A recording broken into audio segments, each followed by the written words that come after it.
অসমীয়া হিচাপে অসমৰ গামোচাখন কেদাৰনাথলৈ খোজকাঢ়ি অহাটো কিন্তু একদম সহজ কথা নহয়।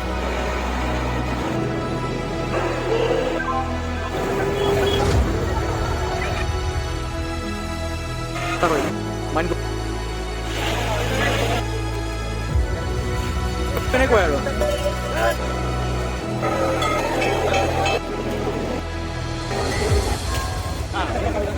গাইজ অসমবাসী ৰাইজ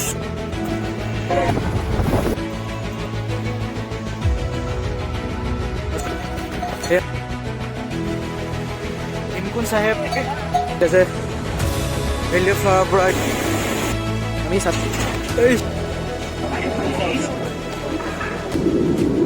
বাই বাই, প্লিজ চেনেলটো ছাবস্ক্ৰাইব কৰি দিব। হেল্ল' এভৰিৱান, ৱেলকাম আপোনালোকৰ প্ৰিয় চেনেল ভাৰ্গৱ জাৰ্ণি। আৰু এয়া হৈছে 3rd এপিছ'ড। আৰু বৰ্তমান আমি আছোঁ সোণপ্ৰয়াগত। আৰু অলপ সময় পাছতে আমি গৌৰীকুণ্ডৰ পৰা কেদাৰনাথলৈ যি 25 কিলোমিটাৰ দীঘলীয়া যাত্ৰা, সেয়া আমি খোজকাঢ়ি অতিক্ৰম কৰিম। আৰু এই এপিছ'ডটোত আপোনালোকে দেখা পাব যে কেদাৰনাথলৈ যাত্ৰা কৰা এই ৰাস্তাবোৰ কেনেকুৱা হয়, আৰু আমি কি কি দেখা পালোঁ, কি কি কৰিলোঁ, কিমান সময় লাগিল, সকলো ধৰণৰ অভিজ্ঞতা মই আপোনালোকক শ্বেয়াৰ কৰিম, যাতে আপোনালোকৰ যদি কেতিয়াবা যায় তেতিয়াহ'লে আপোনালোকৰ সুবিধা হ'ব। গতিকে ভিডিঅ'টো স্কিপ নকৰাকৈ সম্পূৰ্ণ চাব। Good morning Assam.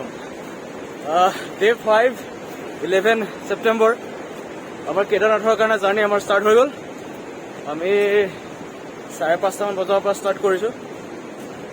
এতিয়া আমি গৌৰীকুণ্ডফালে গৈ আছোঁ।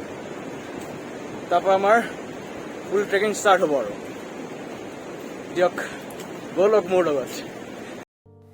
এই ব্ৰিজখন পাৰ কৰাৰ পাছতেই আপোনালোকে ট্ৰেকাৰ ষ্টেণ্ড পাব, আৰু সেই ট্ৰেকাৰে আপোনালোকক মেইন যোনটো ট্ৰেকিং পইণ্ট, য'ৰ পৰা কেদাৰনাথলৈ খোজকাঢ়ি নাইবা ঘোঁৰাৰে যাত্ৰা আৰম্ভ কৰা হয়, তালৈকে লৈ যাব। আৰু সেই তাৰ পৰা আপোনালোকে যাত্ৰা আৰম্ভ কৰিব লাগিব। আৰু ফাইনেলি আমি মেইন ট্ৰেকিং পইণ্টটো পালোহি। আৰু ওপৰত দেখিছেনে কেদাৰনাথলৈ 16 কিলোমিটাৰ বুলি লিখা আছে, কিন্তু আচলতে এইটো 16 কিলোমিটাৰ নহয়, এইটো 25 কিলোমিটাৰ হয়। আৰু এয়া মহাদেৱৰ নাম লৈ আমি আমাৰ খোজকাঢ়ি যাত্ৰা আৰম্ভ কৰি দিলোঁ। চাওক, আপোনালোকে যদি খোজকাঢ়ি যাব নোৱাৰে তেনেহ'লে আৰু 4টা ব্যৱস্থা আছে, আৰু সেইকেইটা হৈছে ঘোঁৰা, হেলিকপ্টাৰ, পালকি আৰু পিঠু। আৰু এই সকলোবোৰৰে ৰেট বেলেগ বেলেগ হয়। ঘোঁৰাৰ আপোনাৰ যোনটো গভৰ্ণমেণ্ট ৰেট সেইটো 2700 মান হয়। লগতে পালকি আৰু পিঠু সেইটো আপোনাৰ ওজন চাই দামবোৰ লয়। লগতে হেলিকপ্টাৰ খৰচ মই ভালকৈ নাজানো, হ'লেও শুনামতে 4000-5000 তেনেকুৱা ভিতৰতে হয়। আৰু এইটো হৈছে ঘোঁৰা ষ্টেণ্ড, আৰু ইয়াত হাজাৰ হাজাৰ ঘোঁৰা আছিলে।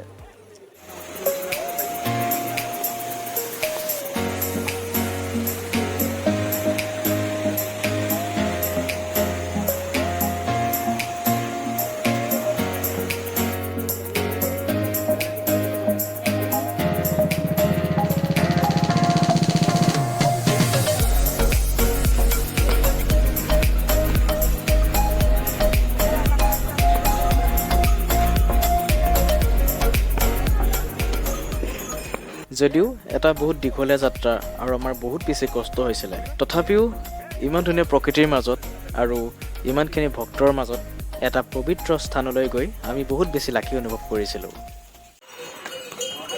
ভাগৰ লাগি গৈছে দেই, বহুত ভাগৰ লাগিছে, আৰু যথেষ্ট কষ্ট আছে। ইমান ইজি নহয় কিন্তু ষ্টেপবোৰ খোজকাঢ়ি খোজকাঢ়ি অহা, আৰু গোটেই গু পূৰা ভৰ্তি হৈ থাকে, ঘোঁৰাৰ খচৰৰ গু। সেয়া আৰু বহুত ভাগৰ লাগিছে, কিন্তু আৰম্ভণা নাই। আমি যামেই কেদাৰনাথ গৈ পূৰা ফটো চটো উঠি পূৰা এনজয় কৰিম আৰু। হৰ হৰ মহাদেৱ, হৰ হৰ মহাদেৱ, জয় আই অসম, জয় আই অসম। আৰু সেইদিনা আমাৰ লাগ ভাল যে বতৰ পূৰা মুকলি হৈ আছিলে। মাজতে অকণ বতৰ ডাৱৰী আছিলে, কিন্তু প্ৰায়ভাগ গোটেই ৰাস্তাটো মুকলি আছিলে। এটা বস্তু কিন্তু আপোনালোকে বহুত সাৱধান হ'ব, এই ঘোঁৰাবোৰৰ পৰা দুটা বহুত ডাঙৰ প্ৰব্লেম হয়। এটা হৈছে যাত্ৰাটোত ইহঁতে ঠেলা মাৰি থৈ গুচি যায়, আৰু ইহঁতে গোটেই ৰাস্তাটো হাগি হাগি থয়, আৰু তাত পিছল খাই আপোনালোক পৰিব পাৰে। গতিকে ভাল জোতা পিন্ধিহে যাব। আপোনালোকে এটা ভুল নকৰিব, লগত ঢেৰ পানী বটল অনাৰ কোনো দৰকাৰ নাই, কাৰণ এইদৰে ৰাস্তাটোত ঢেৰ ঝৰ্ণা পাব, তাৰ পৰা আপোনালোকে পানী ভৰাই ভৰাই ল'ব পাৰিব। গাইজ, আপোনালোকে আহি এনেকুৱা জেগা এটা পাব, প্লিজ এটা এইফালে হ'ব, এনেকৈ এইফালে যাব আৰু এটা চিধা যাব। চিধাটো অলপমান শ্বৰ্টকাট হয়, গতিকে আপোনালোক চিধা যাব পাৰিছে। অ'কে, লেফ্ট চাইডেদি যাব। গাইজ বৰ্তমান 12:30 বাজিলে আৰু আমি প্ৰায় 7:30 মানৰ পৰা খোজকাঢ়ি আছোঁ নন ষ্টপ। মাজে মাজে ৰখিছোঁ অলপমান, ধৰি লওক 10 মিনিটমানৰ কাৰণে। ৰৈ পেলাই পানী চানী অলপ খাইছোঁ, নিজৰ বেগত বিস্কুট চকলেট এনেকৈ আনিছোঁ, এইবোৰ খাইছোঁ। তাৰপিছত আকৌ জাৰ্ণি ষ্টাৰ্ট কৰিছোঁ। আমি অলৰেডি 8 কিলোমিটাৰমান ক্ৰছ কৰিলোঁ আৰু আছে। এতিয়ালৈকে যিমানখিনি আহিলোঁ চবতছে কষ্টকৰ হৈছে এইটো, একদম ষ্টিপ। এইটোত 12 বাজি গৈছে। চাওকচোন এয়া কিমান ওপৰত ডাইৰেক্ট উঠিব লাগে হৈছে। বা এনেকৈ আহিলোঁ অলপ দূৰ, অৱস্থা বেয়া হৈ গৈছে। বাপৰে, ইমান ইজি নহয় কেদাৰনাথ অহা, বহুত কষ্ট। বাহ গাইজ, সেই সৰু সৰুবোৰ দেখিছে, এই মানুহ হয়। আমি সেই ইমান তলতে আছিলোঁ, এতিয়া উঠি উঠি উঠি আহি ইমানখিনি পালোহি। কিছু কষ্ট, চবতছে গোটেই জাৰ্ণিটোৰ চবতছে কষ্ট এইকণ জেগাৰ পৰাই। একদম পুৰা খাৰা হৈ উঠি আহিবলগীয়া হয়, বহুত কষ্ট।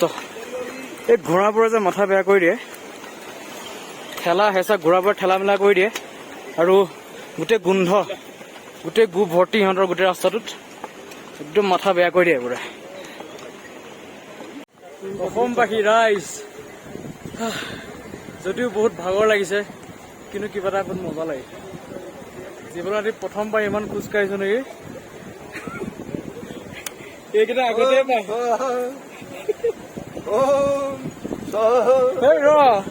ইয়াত কিনে এই দুটা আগতে পাই, এই দুটা আগতে পাই মোতকে। মই আৰু 15 মিনিট 20 মিনিট আধা ঘণ্টামান লেট হৈ থাকো। ইয়াতে আহি পেলাই মোৰ ৰখি থাকে, কেতিয়া পাবহি কেতিয়া পাবহি বুলি। বাকী কিছু মজা লাগিছে খোজকাঢ়ি কাঢ়ি। হাত ভৰি অলপ অলপ কঁপি আছে, নম্বৰ হাত চাটো কঁপি আছে পুৰা। মোৰ কঁপিছে, মোৰ কঁপিছে, মোৰ কঁপিছে। বাপৰে, হেলিকপ্টাৰ চাওক, বেলেগ হেলিকপ্টাৰ চাওক ইয়াৰ। কিছু আচৰিত ধৰণৰ এক্সপিৰিয়েঞ্চ, মানে আল্টিমেট এক্সপিৰিয়েঞ্চ এইটো লাইফৰ। বহুত ভাল লাগিছে। চ' এতিয়াৰ পৰা এলেকুৱাই ৰাস্তাবোৰ। এতিয়া মই কথা কৈছো সেইকাৰণে ই ডিষ্টাৰ্ব দি আছে, দেখিছে, ই হুলস্থুল লগাই আছো, অভদ্ৰ গোৱাৰ। চ' এতিয়া আমাৰ ৰাস্তা এলেকুৱা, প্ৰায় 7-8 কিলোমিটাৰমান এতিয়া গৈ থাকিব লাগে। গৈ পেলাই সেই ইয়াত দেখিছে ইমান খাৰা খাৰাকে উঠিবলগীয়া হৈছে। এনেকে এতিয়া 7-8 কিলোমিটাৰমান এনেকে গৈ থাকিব লাগিব। এইফালে আহিলো, এইফালে তলফালে, এইফালে এই সেয়া মানুহ দেখিছে টিকলা টিকলা কেইটা, সেয়া। হা ভগৱান। গাইজ অলৰেডি ফগ আহি গ'ল ইয়াত, আৰু এতিয়াও 6 কিলোমিটাৰ বাকী আছে। গৈ আছো পোৱাই নাই। বহুত ভাগৰ লাগিছে, গোটেই গা বিষাই গৈছে। নন ষ্টপ খোজকাঢ়ি আছো। এয়া শ্ৰদ্ধালু আহি আছে। এই ভিডিঅ'টোত আপোনালোকে যিমান দূৰলৈকে দেখা পাইছে ন, আমি সেই কিমান দূৰৰ পৰা খোজকাঢ়ি কাঢ়ি আহিছো চাওক। এয়া আৰু কেদাৰনাথ যাত্ৰা, ফুল এডভেঞ্চাৰ। চাওক এয়া জেগা, ইমান ধুনীয়া নেচাৰ। আৰু ইয়াত দেখিছে লেণ্ডশ্লাইড, চব পুৰা বানপানী হয় ইয়াত হ'লে। যেতিয়া বানপানী হয় গোটেইখন পুৰা। ভাগৰ লাগিছে, বহুত ভাগৰ লাগিছে, কথা ক'বলৈ একদম মন যোৱা নাই। এই যাত্ৰাটোতে মোৰ কেইজনমান ৰাজস্থানৰ ফ্ৰেণ্ডৰ লগত চিনাকি হ'ল। ত' এয়া হয় কেঁচা লগা বঢ়িয়া, মোৰ নিউ ফ্ৰেণ্ডছ এয়া। আৰু আমাৰ পৰা একেলগে যাত্ৰা কৰা হৈ আছে, গতিকে চাই থকা আপোনালোকে। গোটেই যাত্ৰাটোত মই প্ৰত্যেকবাৰে হিৰণ্যৰ বিতুপনতকৈ পিছ পৰি থাকোঁ। প্ৰায় আধা ঘণ্টা 1 ঘণ্টামান মই পিছ পৰি থাকোঁ, আৰু সেইটো বস্তু মোৰ কাৰণে বেয়া হোৱা নাছিলে, কাৰণ সেইকণ সময়তে মই অসমৰ বাহিৰা বহুতখিনি মানুহৰ লগত চিনাকি হৈছিলোঁ। আপোনালোকে যদি এইদৰে যাত্ৰা কৰে তেনেহ'লে নিজৰ মাজতে আবদ্ধ নাথাকিব, মানুহৰ লগত চিনাকি হ'ব। আৰু এইদৰে মই চিনাকি হোৱা অসমৰ বাহিৰা ফ্ৰেণ্ডছবোৰে মোক তেওঁলোকৰ লগতে খাবলৈ দিছিলে। তেওঁলোকে যি খাইছিলে বিস্কিট, চকলেট বা মিক্সাৰ। লগতে মাজতে মোৰ এবাৰ লাঠিডাল হেৰাইছিলে, তেতিয়া তাৰ পৰা এজনে মোক ক'ৰবাৰ পৰা হ'লেও লাঠি এডাল বিচাৰি দি দিছিলে। গতিকে এইবোৰ ধুনীয়া সময় কেতিয়াও পাহৰিব নোৱাৰি। এইখন হেলিকপ্টাৰ ৰিটাৰ্ণ হৈছে কেদাৰনাথৰ যোনটো হেলিপেড আছে তাৰ পৰা। এইখন ৰিটাৰ্ণ হৈছে আৰু এখন আহি আছে। অঁ তাকে এইখন আহি আছে। এই দুইখন চাওক একেলগে হেলিকপ্টাৰ ছাইড কাটিছে ওপৰতে। আমি চকুৰে বেছি ফিল কৰিব পাৰিছোঁ, মোবাইলত ইমান ধৰিব নোৱাৰিব বাৰু আপোনালোকে। এইখন গৈ আছে কেদাৰনাথৰ হেলিপেডলৈ। বৰ্তমান সময় হৈছে 6:30 আৰু আমি এতিয়াও গৈ পোৱা নাই। এইদৰেই কষ্ট কৰি গৈ প্ৰায় ৰাতি 8:30মান বজাত আমি কেদাৰনাথৰ বেছ কেম্প পালোগৈ। আৰু মোৰ ইমানেই ভাগৰ লাগিল যে মই ভিডিঅ'টো এণ্ডিঙো কৰিব নোৱাৰিলোঁ। ৰাতি যেন তেন ভাতকেইটা খাই লগে লগে শুই গ'লোঁ। কিন্তু নেক্সট দিনা আমাৰ ডাবুল জুজ, যিহেতু আমি সেইদিনা কেদাৰনাথ মন্দিৰভাগ দৰ্শন কৰিবলৈ যাম। গতিকে আপোনালোকে চেনেলটো এতিয়াই ছাবস্ক্ৰাইব কৰি লওক, কাৰণ নেক্সট এপিছ'ডত আপোনালোকে দেখা পাব সেই পবিত্ৰ ধুনীয়া কেদাৰনাথ মন্দিৰভাগ, লগতে মই তাত লগ পোৱা আমাৰ অসমীয়া ব্যক্তিসকলক। গতিকে এতিয়া বাই বাই, নেক্সট এপিছ'ডত লগ পাম। জয় আই অসম।